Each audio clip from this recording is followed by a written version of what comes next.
Okay, sports fans, let's get it on. Welcome back, everybody. We've got another finesse type technique today, which I'm quite excited about. It's one of my favorites. I know I say that about everything. I apologize, guys. I get so excited about bass fishing. Before we do that, a little bit of housekeeping, and it's more of an appeal from me. All you guys that asked for the bait channel, and there was a bunch of you. We're on episode 2 now, guys. Episode 3. Please go over and subscribe to the Exile Custom Baits channel. I made the channel for you guys. So if there is no interest in it, I'm just going to shut it down. You asked for it. I've done it. Please do me the kindness of going to subscribe. You know who you are, guys. You know who you are. Please, I'm asking nicely. Right, moving on. Today's technique. We are going to do something which seems to have got completely lost in time. And in fact, a lot of my American friends that I fish with when I go to America have no idea what I'm talking about when I say a Mojo Rig. Which is rather weird because it is a super useful rig for finicky fish and particularly clear water. When we go to the close-ups, I'm going to show you a few different sinkers, but it's mainly a cylindrical sinker of varying sizes from tiny, 1/32 of an ounce, up to say, I have used them before, 1/4 of an ounce, but generally speaking, up to 1/8 of an ounce. Guys, this is a finesse technique for me. You could well try this with something else, and you'll see in the close-ups where we make it into a mini Carolina rig. So you could use it with a heavier sinker. But the point of this exercise and what we're going to describe today is as a finesse technique. In South Africa, where I come from, as you know, there are a lot of pressured dams. There are no stocking programs in South Africa to speak of. So there's a lot of dams, particularly dams where the water is clear for a lot of the year. And in South Africa, that's mostly in the winter. In the Western Cape, which is down towards the tip of Africa, they do get wintertime rains. Most of the rest of the country, we get a mix of summer and spring rain. So in the wintertime, when the water is super clear, and there are some super clear lakes in South Africa, and pressured fish, sometimes you have to find techniques, particularly in the colder months, which are sneaky and give you a better opportunity of getting bit. I was introduced to the Mojo Rig quite early on in my bass fishing, but not as a child, more as an adult. The technique only really evolved when I was an adult. So let's say around about the age of, say, 25-ish, somewhere around there. The premise for the Mojo Rig is that you have a sinker about 12 inches, 30 centimeters up the line from your hook, which is over here, and the sinker is pegged most of the time. It does not move. And you have this light sinker going down like that, and then just a bait fluttering down behind the light sinker. The thing with the Mojo Rig, because the sinkers are so light, it can be used just about anywhere. It is very, very rare that a Mojo Rig will get stuck if it's a pegged Mojo Rig. In other words, the sinker doesn't slide. When we go to the close-ups, I'll show you another version of a Mojo Rig that does slide. The only thing that it really doesn't like is super, super thick timber. It comes through grass well, it comes through reeds well, it comes over gravel well, it comes through thick timber well, but branches, skinny little branches and stuff like that with leaves on them, it doesn't like it. So it's not a good technique unless you're really good at skipping under overhanging branches. It will get stuck. It kind of helicopters when it hits something. It kind of helicopters like this. So it's a finesse technique. All right. So our 7-foot medium heavy rod casting. If you are a competent caster, you will be able to throw the smallest Mojo sinker with the bait. You should be able to do it. The spinning rod, easy peasy lemon squeezy. But for me, this technique requires a 7 foot or long, for the casting rod, a 7 foot or longer medium fast to extra fast rod. So we want the tip to be super fast for the hook set and for obviously feeling the bites. And this is another one of those techniques where you want to spend the full budget, guys, on the rod. You need a good sensitive rod for this. Spinning rods, 7 foot medium heavy will get it done, but again, go to a lighter rod for better results. And it is a light line technique. So, the reel, not really very important, guys. It's just holding the line. So, any spinning reel will do, and any bait casting reel will do. You don't need a fancy reel for this technique. Line, you go as light as you are comfortable with. When I fish Mojo rigs, 90% of the time I'm fishing with 8-pound fluorocarbon. So it is really a finesse technique. Now that's okay on a spinning rod, especially if you're using like a medium light fast spinning rod. But on a casting rod, you have to get the right rod for the job. You can understand when you're fishing with 8-pound line, and some guys I know even fish with 6-pound line, and for South Africans that's really light.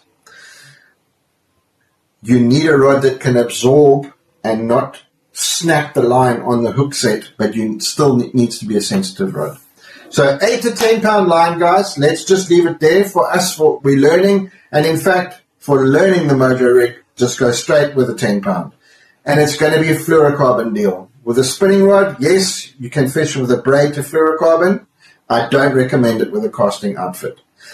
If you are going to fish with a spinning rod, braid to fluorocarbon, 15-pound braid, nothing heavier. That's it. 15-pound is the heaviest braid you want to be using for this technique, and then to a 10-pound fluorocarbon leader. It's as simple as that, guys. And then you'll see in the close-ups what we need. It's a super easy rig to make up, and any bait that you want to fish on it. You just change your hook size accordingly. Whatever bait you want to fish on a Mojo rig, you can do. Okay, cool. So, what makes the Mojo rig such a good rig for what I've described early on in the video for clear water?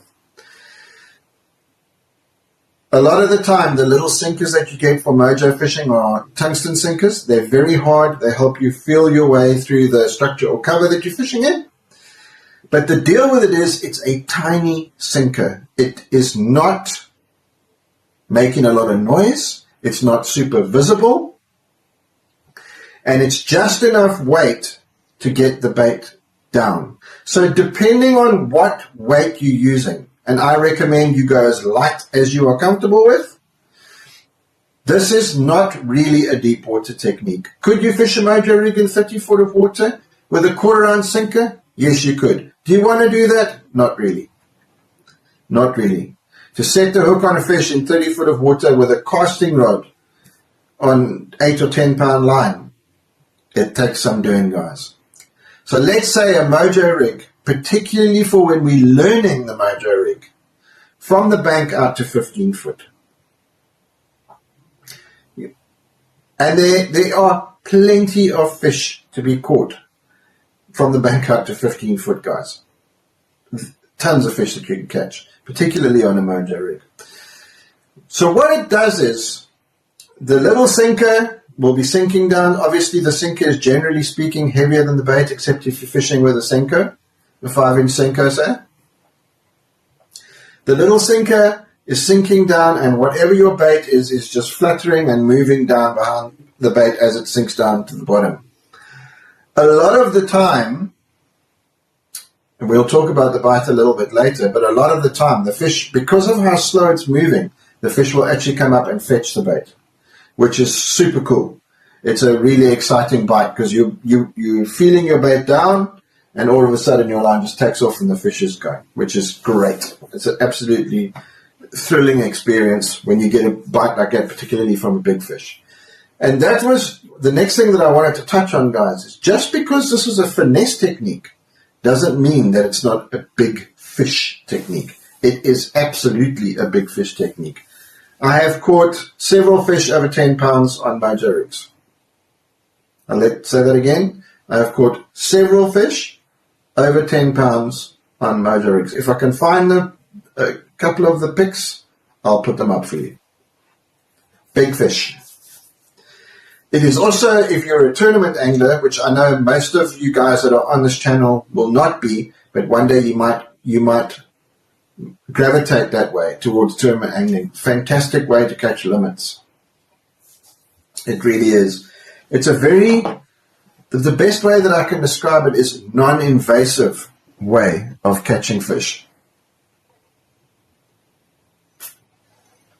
And what I mean by that is it doesn't make a lot of noise.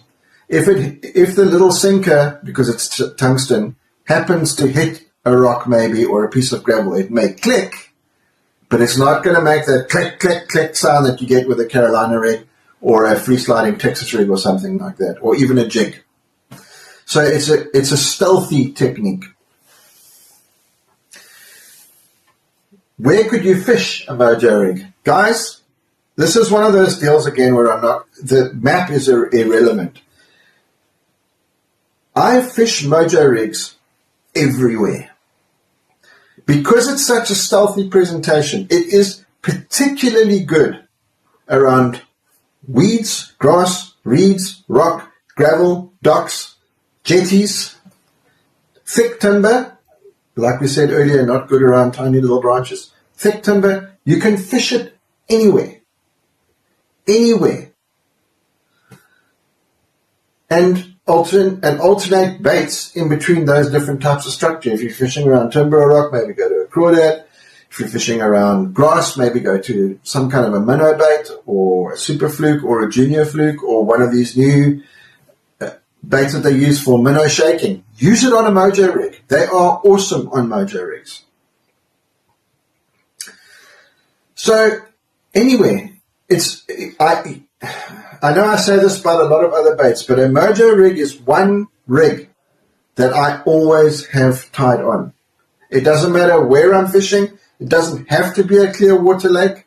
I always have one tied on because I love the way it makes the bait fall. Just that little gentle sway behind the sinker as it's going down. It doesn't plummet to the bottom like it does with a Carolina rig or a Texas rig. It just kind of meanders down to the bottom, which to me is a far more natural presentation, particularly in clear water. And let's talk about that for a little while. Sometimes in lakes, anywhere in the world, where the water is super clear, and you might want to present a certain type of bait, even a big bait, say like a super fluke, which is 5.5 inches, 5.25, 5.25 inches. And you want the weight to get it down there, but you don't want to fish it weightless. And you also don't want to use a big honker Carolina sinker or a big Texas sinker to get it done. This is the way to do it, guys. It's faster than weightless fishing, but it's slower than a Carolina or a Texas rig. It just helps the bait to get down. And in clear water situations, sometimes that presentation is killer. And I know a lot of you that will know clear lakes, maybe you've struggled to get bites there in the past or whatever the case, try this rig. I promise you guys, you will not regret trying this rig. Okay. So what about time of year? No, there is no time of year for the Mojo rig. You throw it 12 months of the year. If you don't have ice on your lakes, throw this rig. It will work. It works really, really well when the water's cold and you want a slower presentation, but it also works super well in the summertime, those dog days of summer, when, like we discussed in our previous video, fish want to commit to the bait, but they don't. They want to move to a moving bait, but they don't. And then this little slow-moving deal comes past them in the water. Jaws. No time of year. No weather affects it. The only thing that you must remember, guys, if the wind is blowing, it can be, because it's such tiny little sinkers, it can be a little bit trickier to fish this when there's wind. So my recommendation to that is a fairly simple one and common sense kind of recommendation. Don't throw it into the wind. It's as simple as that. Throw it with the wind, or throw it across the wind, but don't throw it into the wind, especially if you're using bait casting gear. You will be angry at Howie if you use bait casting gear and you throw a Mojo Rig into the wind. It's not good. Using a DC reel, it's slightly different. We spoke about that way back in the day. I still don't recommend it. Not with the light line. That's about the only thing that affects it, weather-wise, is the wind. And of course, guys, you use common sense. In the wind, it's more difficult to feel the bites. So then you would go to a heavier rig, go to a jig or a finesse jig or something like that. If you're in clear water, you'd throw a finesse jig or a small Texas rig or a 1/4 ounce Carolina rig. And then when the wind calms down again, you can go back to the Mojo Rig and get yourself a few extra bites. Yeah. The bite, pretty much the same as any other soft plastic bite. That bite that I spoke about just now, where the fish comes up to meet the bait because the bait is falling slowly, that can be a little bit different. But the normal bite would be like a normal, any other type of soft plastic bite. If you have a fish come up and meet the bait, sometimes, a lot of the time really, you don't feel the bite at all. You'll just be taking up the slack and lifting the bait slowly like that, and you'll see the line move off. Now, with the retrieve with the Mojo Rig, because the majority of the time you're fishing with tiny sinkers, this is a slow technique. You can fish it fast if you wanted to, but it is designed to be a slow technique. So fire the bait out, let it sink all the way down to the bottom, take up the slack. A lot of the time when you take up the slack, the fish is already there, and off it goes. So if you don't get bit, take up the slack and just move your rod tip 6 to 12 inches and stop. Couple of seconds, wind up the slack. So it's a slow dragging technique. And I think that's probably what puts a lot of people off fishing a Mojo Rig. Everybody's in a hurry when they go bass fishing. They want to fish fast. They want to throw crankbaits. They want to fish a jerkbait. And that's cool. It is super cool. But for people that don't want to do that, or they get into a situation where that technique is not working for them, this is one of the techniques you should consider. So the bite and the hook set. Like we said earlier in the video, this is a light line technique. So 8 to 10 pound line, you guys can imagine yourselves. Although we are all slack liners, thanks Gerald Swindle, this is not a technique where you want to slack line them. You wind, once you feel a bite or what you think might be a bite, wind down. If you feel any weight, a good solid pump of the arm. This game is not for wah-bam, let's go. It's just wind down and just a short hook set like that. Remember guys, you're using quality hooks. They're super sharp. If you give a nice solid hook set like that on that lighter line, it's going to put it in. If you feel that it doesn't feel right, when the fish, once you've done your first hook set, wind down on it again and just give it another little jab like that. And give it a second hook set, and it will push. The hooks that you're using for this, the light wire hooks, they generally speaking, they go through quite easily. Okay, and then obviously when you're fighting a fish to the boat, lighter line, probably a lighter rod. Take it easy. Enjoy the fight. Those medium, faster, extra fast rods are designed for lighter line. They're designed to fight the fish. Enjoy the fight. And like I said, I've caught several 10-pounders on 8-pound line. It's not a problem, guys. Don't force them. Fight the fish with the rod and the reel. The reel has a drag on it for a reason. As long as you're not fishing through cover that's too thick, you can allow that fish to run on the drag a little bit. And fight it with the rod. I'm not saying high stick the rod and drag it to the boat, but fight the fish with the rod. That's what the rod's designed for. The rod will take the punishment for the light line. let's go to the close-ups and go and have a look at some of the sinkers and some of the ways we can fish a Mojo Rig or tie up a Mojo Rig. And then we'll come back to the main camera a little bit later. Okie dokie. So here we go. Close-ups. So here are a few different types of sinkers that you could use to make up a Mojo Rig. And they may look like normal types of sinkers, and you could pretty much use any sinker you want to tie a Mojo Rig. But just so that we understand one another, when I say that this is a finesse technique, here is my finger so that you can see the size of the Mojo sinkers that I use.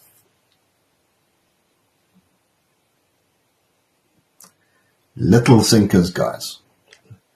So I think that this one is a 1/32. This might be an 1/8 of an ounce. This is a 1/16. That's a 1/16. They look different sizes, but this one's got plastic inserts in it. And that's a lead 1/16 of an ounce. Tiny little sinkers. Now, that's not to say you couldn't use a bigger sinker to do this. You absolutely could do that. But this is the sinkers I use for this particular presentation, which we are saying is a finesse presentation. Okay, now that we understand each other, let's move on. Okay, we're back. So what I'm going to show you here is two different ways which you can make up a Mojo Rig. Now, a lot of the time that you fish this rig, I hope you're going to fish it around grass and things of that nature, where you do not want the sinker to slide. So what you would do in that case would be, you would have your hook tied on with whatever your favorite knot is, and then however far up from your hook you want it to go, you would slide on a bobber stop, put your sinker on, and then slide another bobber stop in. It's fixed. It will not move. If you're using a slightly bigger sinker like this one, you could use 2 bobber stops in front of the sinker if you're uncomfortable with it. Another type of Mojo Rig which you can use, which I recommend you use when you're fishing around sandy banks or banks that have got gravel on them, where the water is super, super clear, and the fish might be spooky or whatever the case might be, and you want them to pick up the bait and you want the line to just run through the sinker, as small as these sinkers are, guys. And what you can do is, you would have your hook, just like the previous one, 1 bobber stop and a sinker. And that sinker is then free-siding. It's almost like a miniature Carolina rig. And what will happen then is, fish will come along, pick up the bait, take off with it, and the line slides through the sinker. Guys, I've just used this orange line here so that it's a little bit more visible on camera. But as I explained before we went to the close-ups, with it being a finesse technique, our preference here would be the fluorocarbon. So stuff required for making up this rig: whatever sinkers you want, whatever your hook to match the size of bait that you're using, bobber stop, and that's it. It's that simple. Pair of scissors. Baits that I like to use with a Mojo Rig. I fish everything on a Mojo Rig, like I explained to you earlier. But probably my favorite thing to fish on a Mojo Rig would be some kind of super fluke. This is, of course, an Exile super fluke. One of the ones I make. And brush hogs, Senkos, crawdads. Another very, very sneaky little bait that you could use on a Mojo Rig would be a finesse worm, a grub. Grubs tend to twist the line a little bit.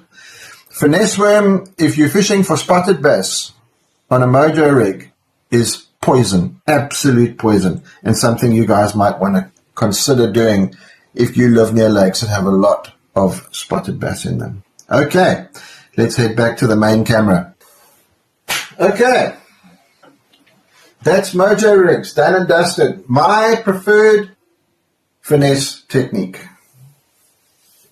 It is so adaptable to different situations and so fishable through so many different types of cover and structure that if you aren't doing it, you've got to ask yourself why you are not doing it. I am sure now, watching this video, you guys have thought of situations on home lakes or lakes where you enjoy fishing, where you think, I could throw that rig there. And you could. I'm telling you, you could. So guys, get out there. Enjoy fishing the Mojo Rig. Teach yourself to do it. It's a really good technique to teach kids.